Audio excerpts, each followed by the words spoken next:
What's up, people of this weird planet content? Welcome to another episode of Reality Monday with yours truly. This is the second project from NaijaAnchors. So this is a collaboration of the podcast with Damilare Mapper and NaijaAnchors. We hope and pray that by the time you listen to this finish, you would have gained a lot. The topic of this project, this second project, is the boy child and social norms. Does the boy child need saving? So I am here with two amazing guests, two wonderful people from the city of Ilorin. I don't even know if they are Ilorin based, but then they are currently in the city of Ilorin. And I'll be giving a brief introduction of who they are, and they will take it from there. So I'm joined here by Mr. Hashim Ibrahim Bolaji, who is a content writer and a public speaker, and a wonderful lady, Miss Okonlawon Kausarat, who is an educational advocate and a counselor. So I think I would like Ms. Kausarat to first give us a brief introduction about who she is. Tell us about yourself. My name is Okonlawon Kausarat, and happy to be here with you. Today I'm a student counselor, a special education of kids, graphic artist, Okay. a graphic artist, and a life coach, relationship expert. Okay, thank you very much. Please, could you tell us if you are single? I don't know, maybe there's a guest there's a listener that might want to just, yes, and also give us your social media platform, probably Twitter, Instagram, or anything.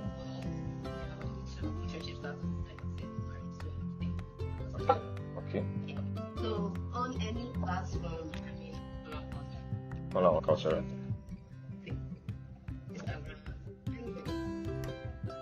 Thank you very much. So I would be moving to my boss here, Mr. Hashim. Please give us.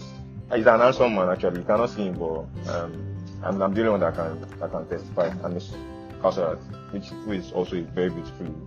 So Mr. Hashim, please give us a brief introduction. Yeah. Good morning, everyone. My name is Hashim Ibrahim Bolaji. I am a public speaker, content writer. Also, what we call Tech bro. So, I'm sure it's not one of those, the other ones. Yeah. Yeah, so I currently work as the tech lead at NaijaAnchors Institute. Oh, wow. So I do a lot of writing. I have space on Medium. I write about technology, sports, and politics. I also Hey, God, when? how do I say? I also speak about religion, not especially Islam. Okay. Oh. So I think that's what musically makes people speak about that. So I'm an advocate for social media resources. I have different personalities and different social media. So God, when? people that know me on Twitter, they know me as stars. People that know me on LinkedIn, they know me as a tech. People that know me on Facebook, they know me as a Please tell us where can we get you? How was your handle? Twitter is at Damilare Mapper. On Facebook, We've not even asked your relationship.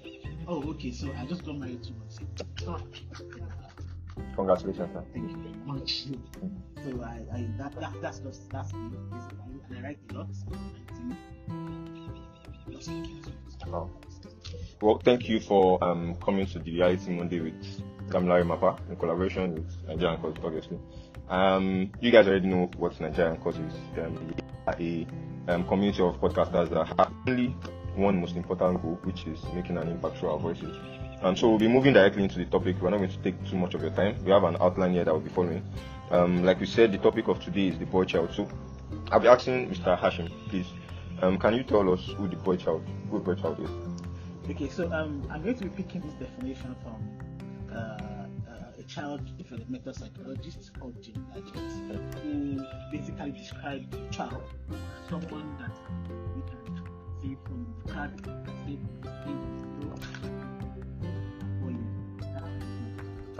so anything about that, looking at that description, definition, necessarily. There are other terminologies education use these terminologies like say nurturing, kid, and all that. So all these technologies are still restricted under one basic children. Yeah. Basically, someone that you now see this person as a male person. So we have female, we have male, and then we have the gender, the both genders are what we basically we count as gender, not the other ones. What do we call them? Homosexual. I even saw one online the other day. Pansexual. Whatever. Something sexual. So many sexuals. What we understand concepts having male, female, or hermaphrodite. We have both sexual. If not of that, either is male. So a male child, that's a male from 0 to 4. Child. So how do we now this particular definition encompasses every other thing that we are thinking of for that child? So if it's a male, it's between the age of 0 and 4 years. Some will say 0 to 7 years, but still yet we are still under the same umbrella definition of what a child is. Okay, thank you very much for that definition. I think it's able to do that because it's intentional and it is more aware of this thing that is going on is not normal. But most of the things is that anything abnormal, like the world is moving and I move with the world. That is what it is. And the family as the primary source of the society, I think they are the number one challenge is the male child is facing. Then from the family, you can say the community that you are in, then the school, then we can also talk about the society at large. Like you said, some family neglect their male child to the extent that under their nose, their male child will be sexually abused, and yet they will not know. An average man gets to know as an adult that I was sexually abused as a child. There was this man that in the interview that I listened to, a 40-year-old man that had not told anybody about his 16-year abuse when he was 16 years old. Let me bust it down. I have a friend who was sexually abused while he was a child by his aunt. Wow. Well, in their house, and he didn't know because the experience was like the lady plays with his private parts over and over and over again, and he kept enjoying it. Like, he enjoys what this woman is doing. She's someone that is due for marriage, so an adult, a full-blown adult. There's no marriage yet. Sexually escorting the child. Not ordinary child, his niece. Yes, his nephew rather. So the child's like, what she's doing, deep down he knows this is bad, but he just doesn't know, why is it bad, because they enjoyed it. And he didn't know this thing is actually wrong, or that means it's being sexually abused until he was an adult. And he has to read something related to, the fact that you enjoy what this person is doing to you as a child does not mean you are giving your consent. A child cannot give consent. That's when they start asking questions like this. Do you mean the fact that I enjoy this thing, I enjoy it does not mean I was giving consent? Yes. That you mean the fact that I'm enjoying it does not mean that's not abuse? I said yes. And that was when he put it there like, so I was sexually abused as a child. Can you imagine? An adult getting to know that, as a child, he was sexually abused. And the family, they don't know. If you look at it and say, oh no, I trained my children and they are okay, they are grown and everything is okay. And not even talking about the emotional challenges that they give to these children. Like, we just like, you are a man, be a man, man up, don't talk about it. Men don't cry, men don't complain, men don't do this, men don't cry. And I will still ask that question. We make it feel as if I will still ask that question. You are going to grow up to be a man, and you will be the head of the family one day. So now I am training you to be strong. So being strong, by our definition, is you not complaining. Even when you are sinking and you are in pain, put it in. We put this armor around men that we wrap it around it, that even when they are dying, they have to die in silence. You will see a lot of men, they lose their job and they can't go back home to tell their wife, this is it, because she will see me less of a man because I don't have a job anymore. Is that the definition of men? They face financial difficulty, psychologically, emotionally, socially, everywhere. We put them. No, these people are human. We should let our boy child be child, not even boy child or girl child. Let a child be a child. Yes, let a child be a child. We are taking away their childhood. Some families are so hard on their boy child. Like, look at the Igbo people, for instance. The moment a child is grown a little bit, then they push them into business. Straight up. Yes, going to school is more or less like, well, we just have to go. They don't take anything. They don't see school as something that they need. They just see business. They push them, go and learn something, go and do this. That is it. So this child from the beginning, I don't think that's actually a plus. That conversation it seems as if it's a plus. What's it called? They educate it's not their an ordinary female conversation. child, but their male child is not given the proper care that and they don't have parental what's called. Thank you. Yeah, You don't parental push it support, to parental a care. and be learning, and those people don't treat them like a child. They treat them like, hey, you are here to learn, so you need to learn. So the way they treat them is so harsh. Same way we have to our women, and now we are complaining. System. Yes, you have everything like that. That people just think that a male child is supposed to just spend from. Yeah. So when you said something about that men don't cry. Yes. Yeah. So that's I wanted to ask you. Well, since you've already. It's a fallacy. It's a big fallacy. Aside from that, the funny thing is that when you say men don't cry, please, are you trying to talk about the fact that women and men, they are not the same, like they are not humans? Because we are all humans. It's just the gender that differs. Yeah. We still feel the same thing. It's still the same organs, except from a few ones that are inside men that's supposed to be inside the woman. So when they say men, I'm like, it's like you're telling me that what's it called? Men are not even supposed to pee, or they are not even supposed to go to the toilet. When people understand the biological mechanism that comes with tears, you know that it is inherent in both genders. Both genders. So because tears are a formulation of some chemicals and all that, and we all have it. Everybody has Unless you're telling me that I have to go and find a way. Well, if you're a man and you don't cry, that's your business. In reality, men cry, but we tell them to bottle their tears. And that's a problem. So that's a problem. When you tell people to bottle emotions, they keep bottling, and then they blow. And then you now see, why is he physically abusing his wife? Why is he? He has pent up different forms of emotions, anger, hatred. He has made. So the day he decides to explode, he becomes bad. He becomes terrible. That's one of the reasons why you see a lot of criminal activities. Allow people to say what I tell people that allow this person. I'm not when two people are having a squabble. I don't say, don't let the person keep quiet. Let him say whatever he wants to say. Let him pour it out. If he doesn't, he will keep quiet. I agree to whatever you say. Okay, yeah, keep quiet. Tomorrow, keep quiet. The day that keeping quiet will now become physical. Nobody will be able to stop him at that time. So let him say it. Men have been in situations where that we have men and women come with their how do I call it, marital issues, and then they come to meet my mentor, and then whilst we're talking, now sit down. I want you to hear this too.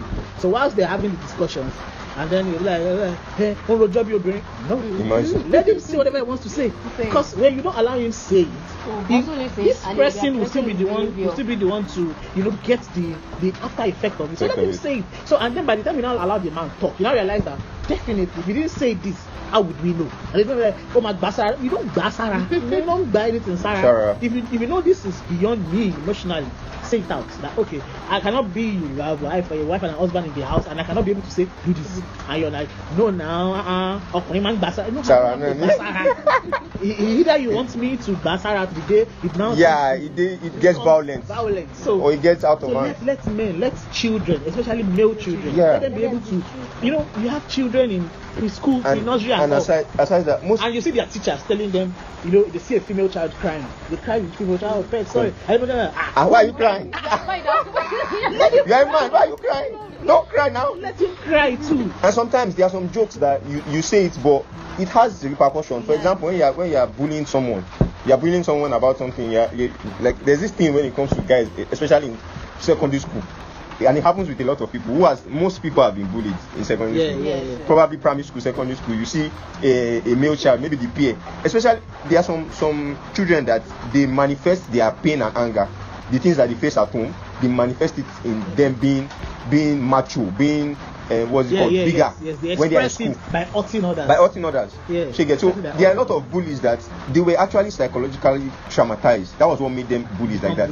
So when they are in school, the only fun that they have is bullying others. That's how they get their own happiness. Yeah, their own happiness. Because they know they are going home to meet something. Yeah, to meet something worse. So they're like, okay, let me just come here. To be honest, all these bullies are people that they are emotionally deprived. Yeah. They want to feel care, they want to feel love, but they don't get it from anywhere. So they just decide that, okay, since I'm not getting the love, let me be wicked too. Stay wicked. Let's stay wicked. So that's one of the reasons why you see a lot of things like this happen in secondary schools, in primary schools, where a male child, probably you see all this, all this name calling. The normal norms of this one is Olori Aja, or this one is so-called this or that, and you see everybody is trying to make a competition of who is the bigger man in school. And at the end of the day, they don't feel emotionally loved. They just feel this strong what's it called, desire for competition, strong desire for dominance. Yeah, I'm bigger than this, which is wrong. I have to be a provider. Yes, like I have to be a provider before I can be loved. Another thing is this issue of men of the house. You are now a man of the house. Like a child now, maybe assuming you have a child who is the only child of your family. He's still a child, a boy child. You be like, oh, you are the man of the house. So far your dad is not around there, you are the next. You are giving them an adult responsibility as a child. Let a child be a child. And another one is all this, okay, we make men feel as if, okay, so far you are financially buoyant enough to provide for your family. That is all you need to sustain your family. That thing is very wrong. Big lie. It's something that most men of former, like the olden days, based on the fact that they grew up in probably societies where they had to struggle for themselves. So they will tell you that the only thing, and this mentality of fathers saying that the only thing like, oh, my child is to be financially responsible. Yeah, to be financially responsible. I don't owe him anything. I think the society dictates that actually, because society has made men feel like the only way you can actually be relevant is for you to be able to provide. Provide financially. You don't get to provide, you're no longer relevant. And when you provide financially, that's all your job. So I have seen, and I used to say this earlier, I've seen people that got married 2 years, 3 years down the line, the financial capabilities is there and all that, but they still get divorced. Why? Because the men are not available emotionally. The only way they are available is financially. They can buy you cars, they can do whatever you want. You can want to go to Dubai for just shopping, and they'll give you whatever millions you want. But the instant and the only responsibility they think is emotional responsibility to you is to have sex. Take that away from them. So let's sit down and have a discussion. So what are you? Like when you please and this thing starts from childhood. Childhood actually. I have a play. I used to say that I grew up in a community where when one of us makes a mistake, one person commits maybe a heinous crime or something, everybody is called into a meeting. Say your own.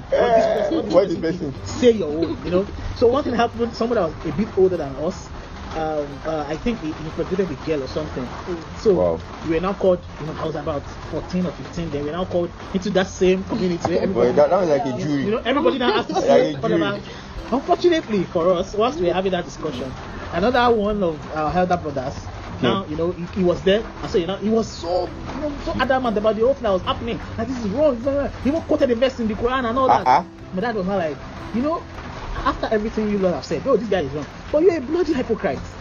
Now, this same thing that this person did, you did the same thing. You did the same thing. And the funny thing is that when you did yours, you hid it from everybody. You hid it from everybody until that person gave birth. So now this person is even responsible enough to say it out. I've committed a crime. But you did it. So it was like, if I did, this is actually what I was afraid of. Exactly. That everybody will not be called on my head. Like, this is the best way to treat you. If I just say, oh, you have done it, I'll be okay, don't worry, we'll cover it up. How do I teach the ones coming that this is wrong? Yeah. So from there we already understand that, I do it bow, don't go and try it. You already know. Nobody wants to be called in a meeting. Of 40 people. Who wants to? I swear. And the thing with men is that till the next generation they will point that thing out. The funny thing is that whenever you get to a family function like this, and the child will like, so nobody wants that. And from there you have that. But how many parents do that for their children? We are so preoccupied with, we want to make money, we want to do this, we want to have the frivolities of life, and then we neglect our responsibility. I used to tell people, apart from society, we owe a responsibility to God that gave you that child. It's I don't want us to go so religious and all that, but the verse that talks about child giving birth in the Quran, God calls it a gift. That is why I give you. I don't give another person. I give you because I want you to be a responsibility. The person that did not give, if that person too would have tried to have, but I didn't give that person.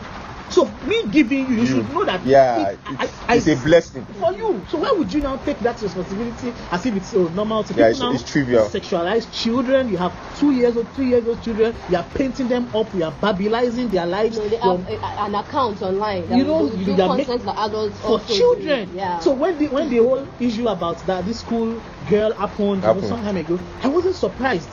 Because these are things that I've seen in Lagos myself. I've been in, and I'm like, no, I can't even. These are parents that do not even. I think when I even have friends in Lagos and they tell me about their childhood, their primary school, I'm like, you people did all this when you were in school. I think this thing is not all about Lagos State alone. No, I'm not even talking about just more. It's rampant. Yes, and that is not celebrated in Lagos. You know, here, especially like here in Ilorin now, there's a way you do some things. Yes, that people like but in Lagos, people celebrate it. They say it as normal thing. You go to end of the year parties and you see children they are slaying raunchy dances, and you're like, they are slaying. How did you even get to learn this? I was passing through a school. You know, this is the last session. They celebrated the last session. Okay. I was passing through and they were playing this Naira Marley song. And I was telling my younger sister that, okay, this is the primary school. Why? And you are playing this kind of song. Later you will come out to tell me, you will tell me, okay, and this child is this child is doing this, our children are doing this. What do you expect? They are listening to all these things, and what do you think they will do? And they are absorbing everything children watch or see. They will practice it. Especially what this guy mentioned, the GMP address. Yes. What he mentioned about how children grow. He said they have something they call object permanence, the irreversibility of thoughts. Whatever they see at that point, they don't know how, because they cannot reverse it again. That's the end point. They don't have this rational thinking of, they just absorb all the information. I tell people when I go to some houses and you know these these elder female people that tend to just maybe open up anyhow in front of their male children. I'm like, you're killing this child. This child will see a female nudity as norms. So the day you don't say, why are you looking at my boobs? Like, I've been saying this since 2 years ago. What are you not hiding? For me to say, what are you hiding? Because he's seeing it normally every day. Now you don't want to tell him that it's wrong. How is it? When did he become wrong? Maybe it is because people start saying that, okay, this child is a gift towards me. I will say that your child is a trust, actually. Not a gift, a trust towards you. That's okay, you are going to account for. It's not a gift. I'm not giving. If I give you something, then I'm giving you. You can do it anyhow you want because it is now yours. But it is a trust. I'm trusting you with this thing to keep it, to mold it perfectly for me. Yes. So which means you are going to account for that trust. I'm not giving you. I'm trusting you to take care of this thing. So when we start giving our children, okay, this child is actually a trust, something that I'm entrusted with. Like, okay, so I'm supposed to do something great on this child, and I'm going to account for whatever I do over this child. I mean, people will have a different orientation instead of just like, it's my child, I can do whatever I like.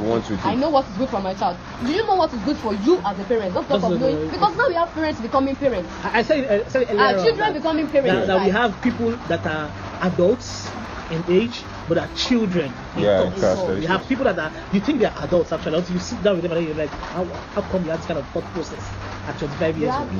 How come you have this kind of thought process at 30 years old? You're thinking like this. This is what a child is supposed to be thinking of. But we have, these are problems. I'm an advocate of, we identify problems. But what are the possible solutions that we see? Around these problems. There are obvious problems that we've seen. So I think we should just basically we've actually dived, and it is a fun discussion. It's a very interesting one. There are so many sites that we could just go and like corner to just look at it. That there are so many things, from schools, from home, from environment, society, everything. There are so many things that are just wrong with society. So I feel like we've already gone through the third part of it, which is the challenges that are currently faced by the boy child.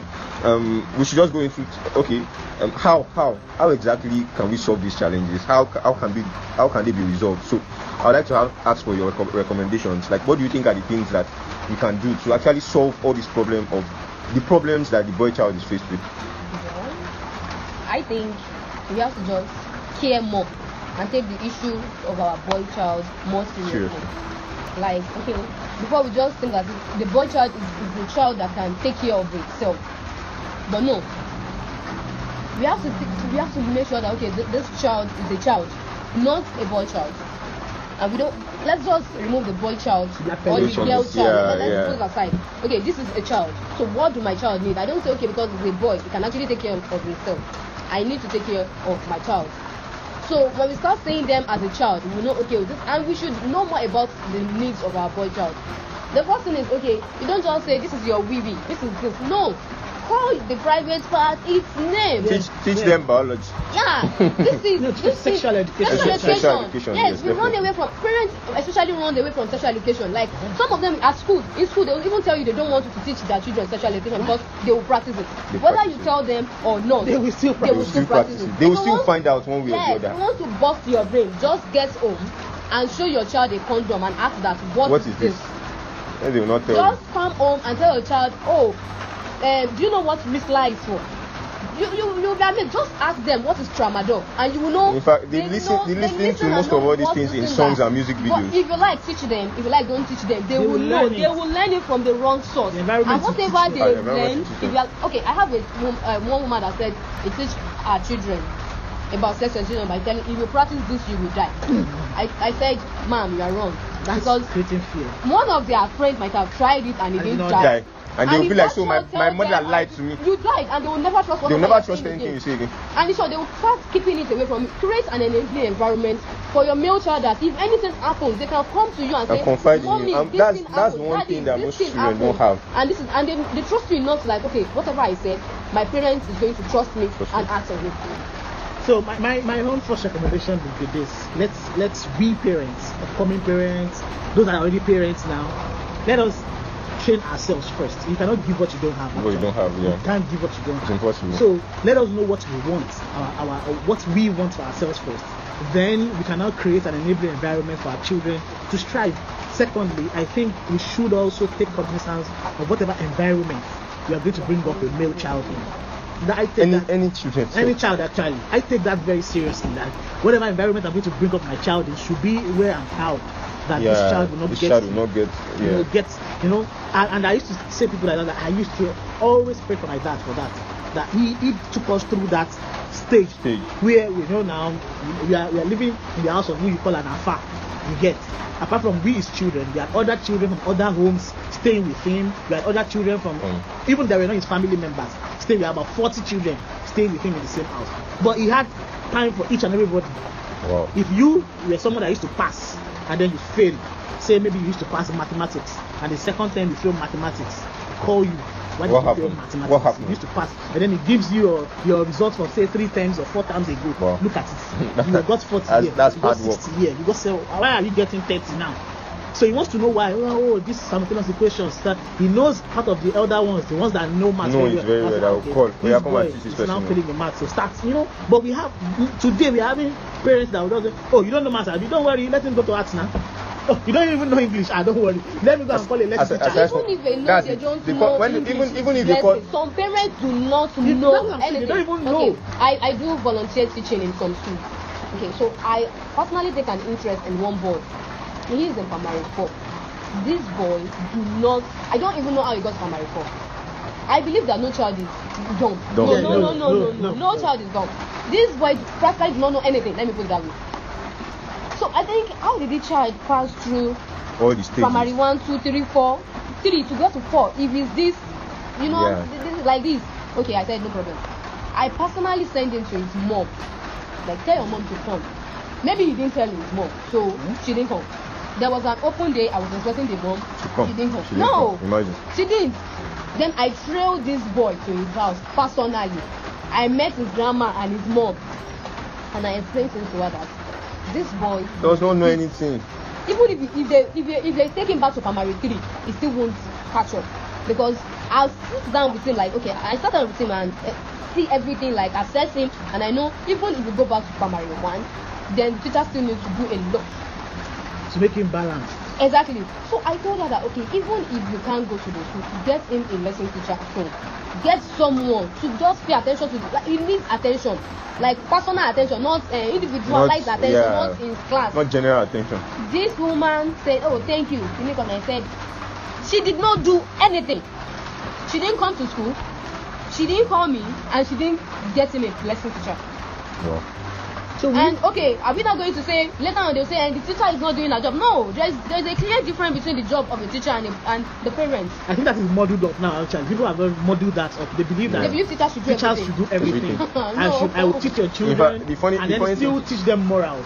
How do you think that? How sure are you that I have that morals? No, aside from that, even when you go to school, there's no signed agreement that you are supposed to teach your children morals in school. What they are supposed to go to school to learn is formal education. Yes.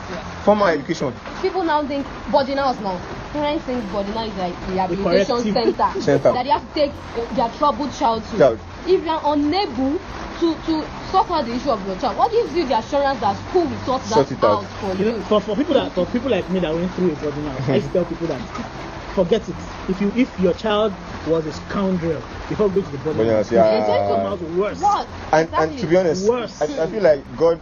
I think I'll just say it like that. I think God blessed some parents. God blessed some parents so that they because I feel like there's a clear difference between this thing. You have to do your own part, but then there's this thing that has to do with it just depends on how the whole environmental thing works out. Because they still say that Yoruba will say, ikoko duduni, and and sometimes even a black sheep can come out from like somewhere that's white. But in essence, what it means is that white can come out of black can come out of white.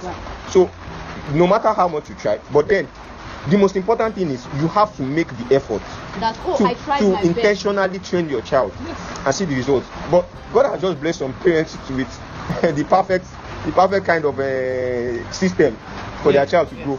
And they have blessed them with some children. There are some children that they were able to think about it. But no matter what happens, even the most perfect children, they will have some flaws. They will have some flaus that if their parents had listened to them, if their parents were there, they might have been able to solve difficult. They'll be able to solve those things. I used to give people this example. Whilst I was leaving GSS to SS, there was this talk about, he's a good student, let him go to science class. Yeah, I knew I could pass in science class. But I go to the library, and the only thing I'm always interested in reading is either Macbeth, Shakespeare. I never carry science books. Never. I've never for once gone to the library say, let me go and read biology. Never happened before. So, and we didn't have a computer teacher from my GSS class. We got to, I think, SS2 before we had a computer teacher. I think I have interest in this computer thing. I was in science class. I was passing science subjects actually. It wasn't that I was failing. But I knew myself that you were not really interested in it. If people that knew me in secondary school knew me as the guy that writes love letters. Like that's my specialty. February 14. Oh my God, no. I'm like the go-to guy. Just got meeting. He has the English. He has everything. But here I was in science class. So I got to SS3. Our guidance and counseling, we had the guidance and counseling. That thing. In your school? They don't know the importance of a guidance and counselor in the school. They feel it's useless. How did I even know that? How did she get to it? She got through my library card. That's what she did. She got through my library card. We had this spelling bee that we used to do in Lagos. Okay. So I was representing the school and got to, I think, quarter-final stage, and we had SS3. So she was like, are you not a science student? What are you looking for? Why are you the one doing spelling bee? We have art students, commercial students that could have done that. They chose me and I'm here, that's what I'm doing and all that. She now got through my library card from GSS. Like, come, what are you even doing? Science? What are you doing? Look at all the books that you've been carrying. I'm telling you the fact, whilst they were doing the literature exams, in our literature exams, I looked through the whole question. I could answer everything. Like, because I had read almost answers of the Savannah. I'd read almost everything. So I'm like, so this thing happened. So when I got to university, I told myself, look, I think I shouldn't be so much based on science. I think I have a gift that I'm actually relegating. That you should use. But I didn't have anybody to talk to. If the guy had never said it, I wouldn't know. And I still got to university, got to a science-based subject, and I forgot myself. I got to, I think, 300 level. We had a professor then, Professor Issa in learning today. God bless his soul. It was exceptional for me. So we did a course of this, I think database management or something. And then he saw the way I came to me like, what are you doing in this department? You have an excellent writing gift. You have no reasons being here.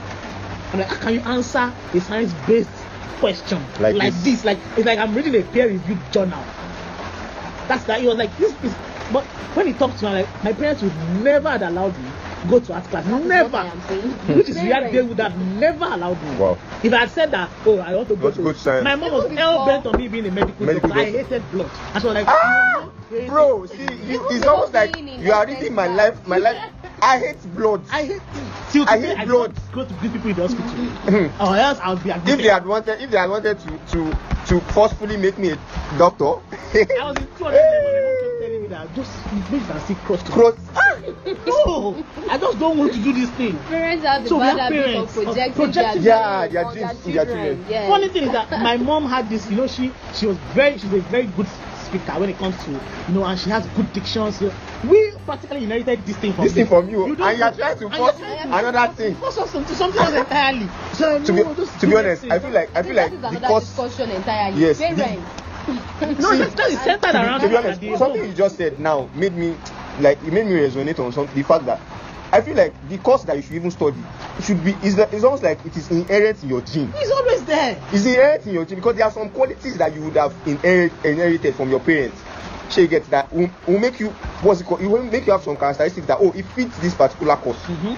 But most parents they don't want to care. You don't have to talk. No, what they can For example, they now want you to do. Yes. Like, what I can achieve, I want my children to achieve. So they want to achieve their own life. Where would that child get it from? And there's this societal norm of that they've gotten adapted to.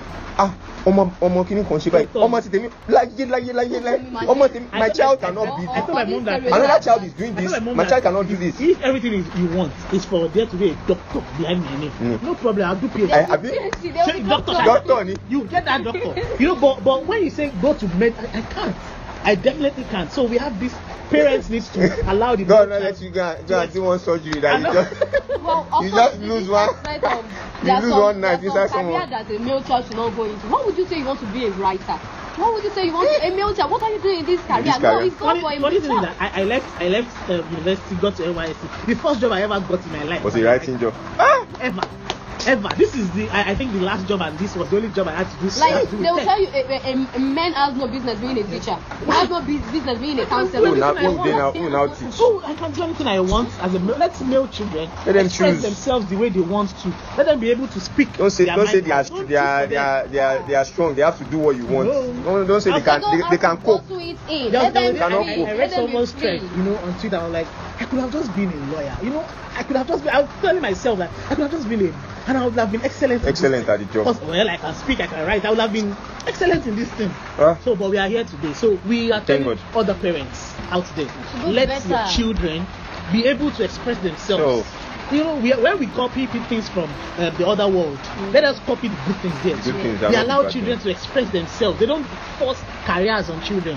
They allow them to express. This one likes, screwing and unscrewing something. Oh, definitely. And they walk that person through that path. There is a lot of money to make from just public speaking. I didn't know that people could make millions from just talking. I'm like, and I have this thing. And when you are growing up, your parents will tell you, you talk too much. Stop talking. So these things are there. Normalize taking their children for career counseling. Yes. If you can't figure it out, you're just something that you can make this thing your career and you can make this thing an hobby. You can still have a balance. You can have your children in the medical line and they still do what they want at the same time. It doesn't even stop. No, parents will be like, no, there's not. In short, in Nigeria, well, thank God now we are kind of adapting to there's something called therapy, there's something called counseling, there's this and that. Before, I'm very sure parents are like, my advice. Go and pray. It's a divine intervention supposed to come to you from your children. Just go and pray. You all of my sort of no. This person needs to be talked to. Let them be talked to. I've seen people that went through heartbreaks. A lot of guys go through heartbreaks and then they bottled it up. Nobody talks about it. And the next person that comes to the relationship will be like, bye. That's what I'm saying. Those are part of the issue. But to be honest, the things that men bottle too up. Much. It's just too much. That's one of the reasons why you hear a man, if a normal man that you see on the road, you'll be like, I saw this person. How did this person commit suicide? You don't know what's going on. And you hear them committing. You be like, what happened? Nobody even wants to listen to them. Well, I think some people want to listen to them. Now people are telling me to listen to them. Before nobody wants to listen. Why are you complaining? There's this funny thing. Like for me, I'll talk about my own experience. Like so many times when you have friends, you talk about female friends. You that you are a man, that you have problems. You will be the one that is listening to other people's problems. The people that are listening to your problem, they don't even want to listen to you. I had a good friend, a female friend, and I used to pray for her every day. She listens to me anytime. Like I can call her up 2 a.m. and I'm like, hey, Alpha, this is like, you are started. and she talks to me too. So, but how many people have people like that around them that they can talk to? I went through a whole heartbreak with her. The whole heartbreak that I'm like, this life is over. And I think another issue with that. But how many people have people that can talk to them like that? When men have, even women, let's say when we have people like that, we tend to romanticize it, like you turn it into love affairs as time goes on, and you forgetting that there's just a difference between someone that I'm in a romantic relationship with this person and someone that is just emotionally there for me. So when someone is emotionally there for you, you tend to turn it into romantic thing, like and backfires. Definitely backfires. So out of all this, we need to also put it on record that apart from all these challenges and the possible solutions we put through, let us also create a channel for us to see a good path into giving birth to these children. Look through who you are getting married to. Yeah. Because apart from say whatever you want to train your child will inherit some things from either the father or the mother.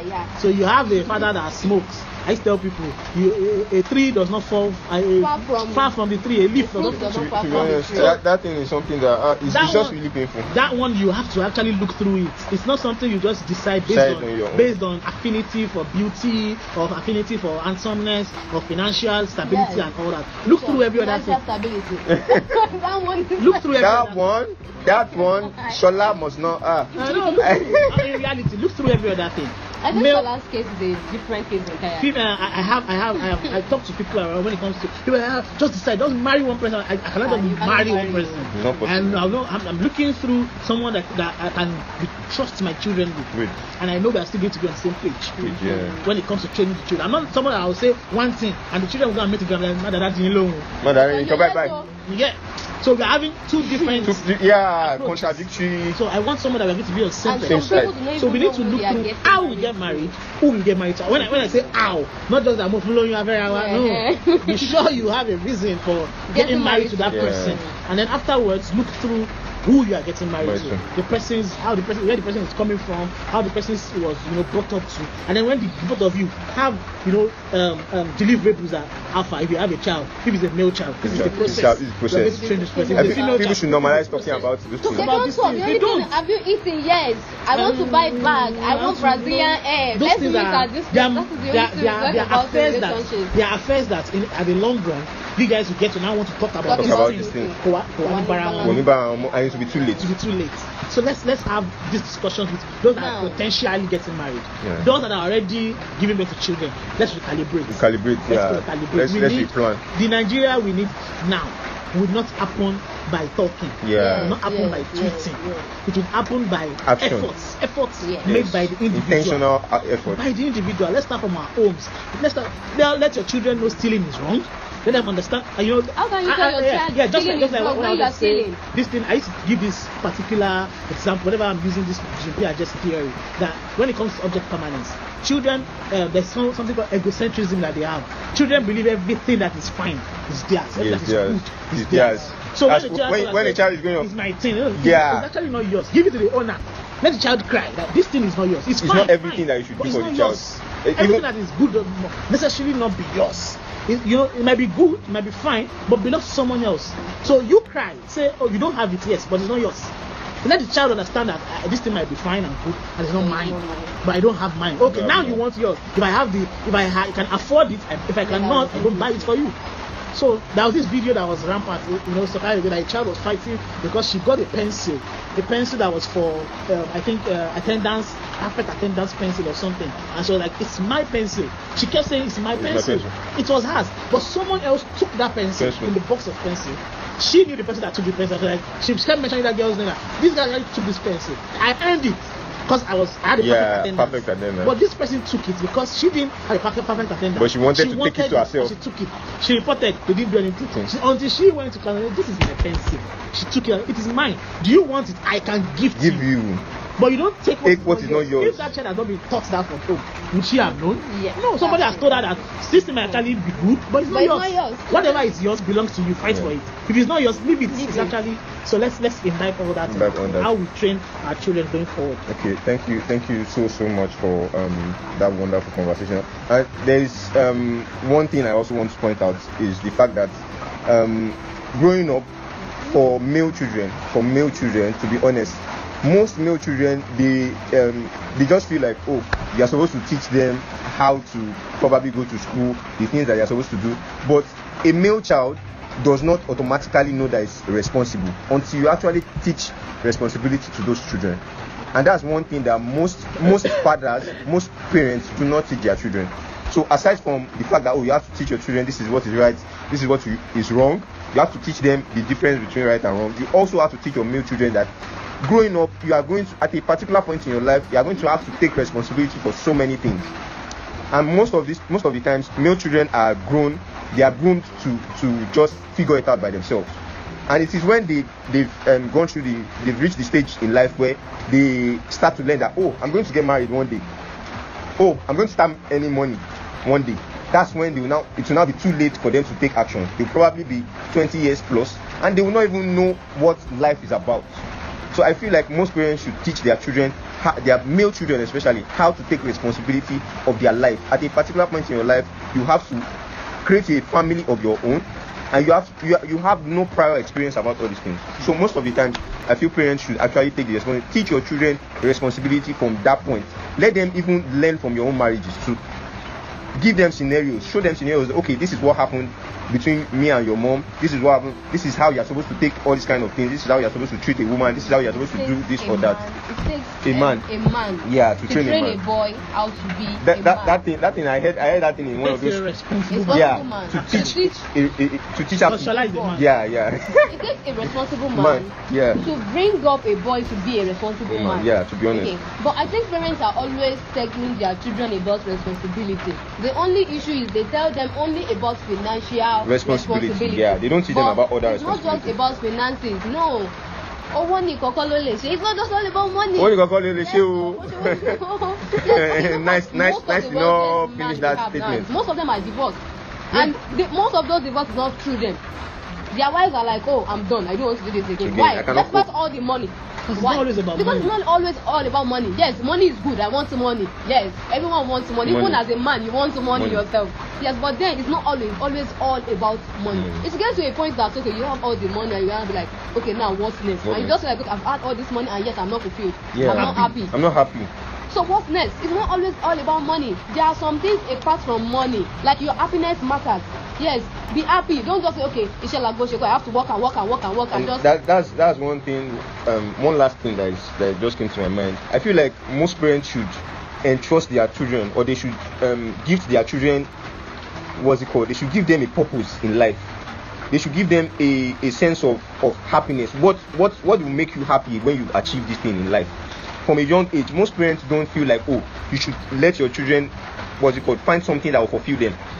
In the life of any human being, the thing that makes them happy is when they fulfilled their life dream. And your life dream, your life goal, your life purpose is not attached to monetary advantage. It's not attached to financial advantage. It is attached to something that will make you inherently happy. Something that you achieve in life. Probably is something you want to be one of the best players in the world. You want to be one of the best writers in the world. If you give to them a child that dream, that goal from a young age, they will take it they will take it beyond you get. And they have something they are looking forward to. They will have something that they are pursuing. It will like a self-purpose. So and you will tell them that, oh, even if you don't achieve this thing, as long as it's not about the achievement exactly, it's about the journey. It's the journey that counts. That's what I wanted to point out. This Maslow's hierarchy is where he said talk about self-actualization.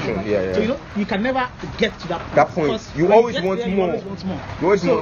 It's just really about the person feeling like, yes, I think from what I have been able to achieve, I'm happy with this. What I am talking about with someone, like, okay, I don't know if I'm meant to say this, like when we talk about Tinubu.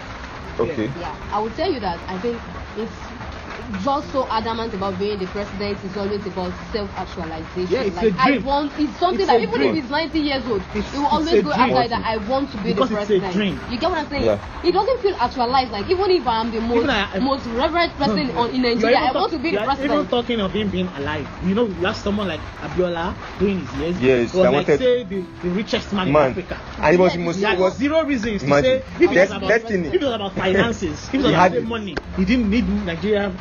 the Nigerian president that today earns nothing about 1,200,000 as his monthly salary. Say okay, he gets other perks and all that. Say actually at the end of the day maybe 50 million per month. Abiola could afford to spend 300 million per month. But he didn't need the money. It wasn't about the money. It was about actualizing. Someone would have told him sometime that you can actually be the president, and then he looked at the cost and yes, because sitting as president of Nigeria, you're actually the most powerful man in Africa. Sitting as Nigeria's president, you have your hands in almost every economic trade that goes on in other African countries. You can decide their politics. You can decide their economy. So who doesn't want that? So, it's not really about what money. It's not about this. So the male child has to also whilst we are telling you, let them understand that yes, you can have a dream. But sometimes you relegate your dreams for the good.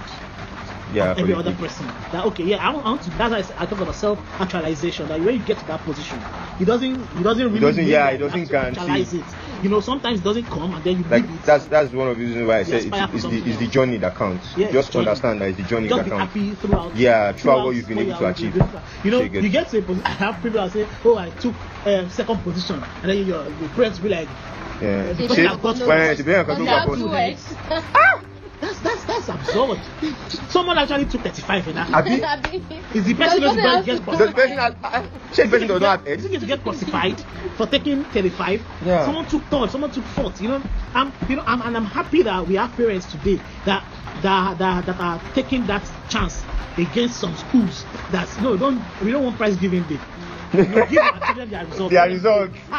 When I was living my SS3, it promotes oppression. SS3, my dad was like, "You are not going to go for that BS." He knows what was going to happen. He's like, "You're not going." I want to go out, cry, and all. You're not going. Every gift I got was brought to me at home. My dad was like, "Imagine you had went." And I said, "Best in this one, stand up. Best in this one, stand up." And the other parents, don't they have children? Are their children? They will look at you and be like, "Oh." So I remember my own secondary school. At the end of the day, when my dad says those things, my senior brother was just like, okay, we've heard you. What to do? So we need parents to take. Take that thing. Like your children, don't let them compete with anybody. Let the competition be with themselves. To be honest. I want to be better than what I was. What I was yesterday. Ramon. You later kill that child. Even when you are not competing with yourself, there will still be people competing with you. Let them compete. Let them compete with you. But you compete with yourself. So you make sure that you are the one looking at yourself like this. I want to be better than what I did yesterday. You get. I want to learn this. I don't know. Life is not about a competition. Life is just about life is a journey that So why am I competing with you? Who am I competing with? I have people that all the secondary school mentality. We had a reunion and then we went. People were flashing and all that. In reality, I care less because I'm not competing with you. People are like, nobody will be scholar then. What's your business? I've never competed with you. What's your business? You are the one that is competing. I don't care whatever you have, and that is life. So we need to let the boy child realize this. In fact, all children, even the female children, there's no way. Okay, we are talking about the boy child, but let me just digress. You don't tell them to start talking about someone has iPhone 14. You two have to look for iPhone 13. Look for about your shape, figure, some annoying standards. Body image and the kind of trivial standards. Someone even told me that. Someone told my wife now one day that you don't even know the kind of guy you're supposed to be going out with. She had to ask her, so which kind of guy? Is he a Yahoo guy? Yeah. Is he a Yahoo boy? Guys that will take you out in the night. They are giving her false understanding of what relationship should be like, and we have a lot of girls doing that today. So we need to also look at how we are bringing up our female children, so that it can balance. You cannot expect to meet a good boy who now wants to marry a good girl, and the only thing he sees out there is bad things, and he's like, I just stay on my own. I have friends today that guy, you are just blessed. But all of us are inside that situation. We're inside. So we are in together. As much as we talk about the girl child, before. Yeah. That's the problem. People have been talking about the girl child. So as we are talking about the girl child, let us make it. And me, I'm not an advocate of gender equality. We can never be equal. We have differences that will never make us equal. But there's equity. Let's come to a common ground. Where the characteristics of both are par. You get. So when we are talking about this, let's talk about this. When we are talking about sexual exploitation for female child, let's talk about sexual exploitation for male child. We're talking about development, brain development, psychological, emotional. Let's talk about the male child. They both need these things, not just one person. Okay, so thank you you very, very much. Thank you very much for that. I feel like we've gone so deep into this. This is about 1 hour 18 minutes, and we'll be rounding up with the conclusion by answering the question. So I'll just give 1 minute for my guest to answer the question: does the boy child need saving? Does the boy child need saving? So 1 minute, Ms. Kausarat.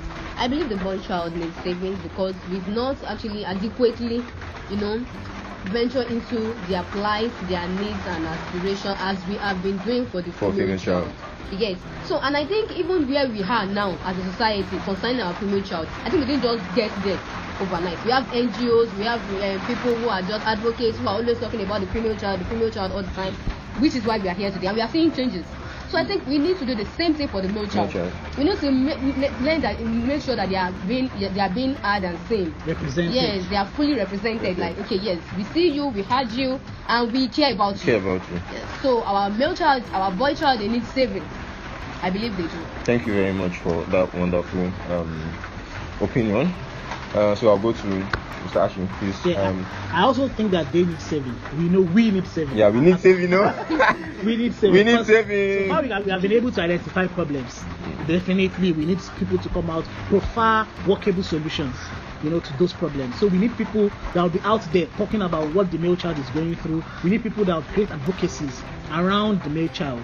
Let us center, discussions around them as we are having here right now. Same way we have centered around the female child. Now people understand much more about how the female child is supposed to, be treated in the society. Now we need people to talk about the male child. Then we need to open up our spaces for the male child to be able to express themselves, because that's the main problem. You want to only help someone. You're about to say, yeah, it might be. So you want to be able to help someone, but that person has to be able to first tell you what they are facing. So let us open spaces for them. Yes, let's not judge them. Don't judge whenever they come to you with issues. Don't feel like they can take care of themselves. Nobody can take care of themselves. If we all as human beings could take care of ourselves, we wouldn't have any form of guidelines from God coming from us to say do this, don't do this, do this. God would have also left us to do whatever we. So we can't take care of ourselves. So the same way, let us allow the male child to be able to speak whatever they are going through and express themselves, and then we should also at the long point, same way we have NGOs centered around female children. Let us have NGOs centered around male they should also consider them in that whole parasite. Okay, so thank you very, very much. I believe we cannot say it all, obviously, like I said before we started this, but I believe we've been able to at least teach listeners or make them gain something valuable from this episode of Reality Monday in collaboration with NaijaAnchors. I would like to apologize about any disturbances throughout this audio. We recorded this in an open space, and hopefully by other projects, by our next project, we'll be able to deliver more quality and more more content to our listeners. So thank you very much for listening. I would like to appreciate my wonderful guests, Mr. Hashim Ibrahim Bolaji. Thank you very much for honoring this episode. I really appreciate you. I would like to appreciate Miss Okonlawo Kausarat also. Thank you very much. I really appreciate you guys for joining me on this episode, and hopefully by the time I call you some other time, we'll have a more productive conversation. We'll have something that would actually talk about. So please, one thing I gained so many things from this episode. One most important thing that I gained was the fact that there is this thing that you have to put into consideration. You have to make sure that everything you are also advocating for the female child, you have to also advocate it for the male child. Don't just focus on just the female child. So thank you very much for listening, and we'll see you in the next one. Peace.